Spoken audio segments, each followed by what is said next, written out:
മാർത്തോമാ ശ്ലീഹായുടെ രക്തസാക്ഷിത്വത്തിൻ്റെ ദീപ്തമായ ഓർമ്മയാണ് ദുകറാന തിരുനാൾ നമ്മുടെയൊക്കെയും മനസ്സിൽ കൊണ്ടുവരുന്നത്.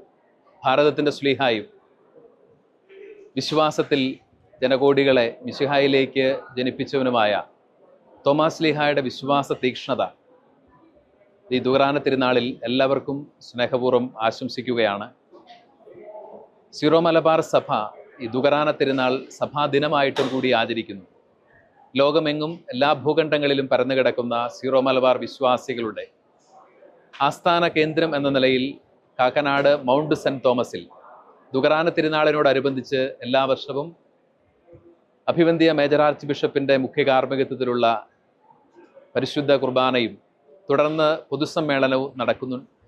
ഈ വർഷവും അതുപോലെ തന്നെ പരിശുദ്ധ കുർബാന അർപ്പണവും പൊതുസമ്മേളനവും നടക്കുകയും എല്ലാ രൂപതകളിൽ നിന്നുള്ള പ്രാതിനിധ്യ സ്വഭാവത്തിൽ സഭയുടെ ഒരു ചെറിയ പരിച്ഛേദം സഭയുടെ ആസ്ഥാന കാര്യാലയത്തിൽ ഒരുമിച്ചുകൂടി കഴിഞ്ഞ വർഷങ്ങളിലെ ദൈവത്തിൻ്റെ വലിയ പരിപാലനയ്ക്ക് നന്ദി പറയുകയും മാർത്തോമാ ശ്ലീഹായുടെ പ്രേക്ഷിത തീക്ഷ്ണത ഈ കാലഘട്ടത്തിൽ ലോകമെങ്ങുമുള്ള വിശ്വാസികൾക്ക്, പ്രത്യേകിച്ച് സീറോ മലബാർ സഭാംഗങ്ങൾക്ക് ഉണ്ടാകുന്നതിന് വേണ്ടി പ്രാർത്ഥിക്കുകയും ചെയ്തു.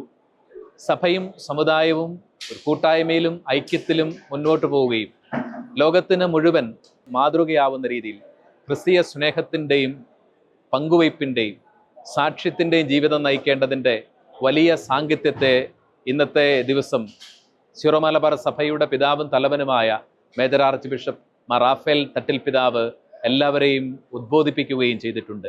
ഈ ദുകറാന തിരുനാൾ ആചരണവും സഭാദിന ആഘോഷവും ലോകമെങ്ങുമുള്ള സീറോ മലബാർ സഭാംഗങ്ങൾക്ക് മാർത്തോമാ ശ്ലീഹായിൽ നിന്ന് വിശ്വാസത്തിൻ്റെ വെളിച്ചം സ്വീകരിച്ചവർ എന്ന നിലയിൽ തങ്ങളുടെ ഐഡൻറ്റിറ്റിയെ കുറിച്ച് ഓർമ്മിക്കുന്നതിനും പൗരാണികമായ വിശ്വാസ പാരമ്പര്യത്തെ അഭിമാനിക്കുന്നതിനും കൂട്ടായ്മയിലും സംഘാതമായ പ്രവർത്തനത്തിലും സുവിശേഷത്തിൻ്റെ സാക്ഷികളാവുന്നതിനുള്ള ഒരു വലിയ നിമിത്തവും കാരണവുമാണ് ഈ ഒരു ദുകറാന തിരുനാൾ ആചരണം.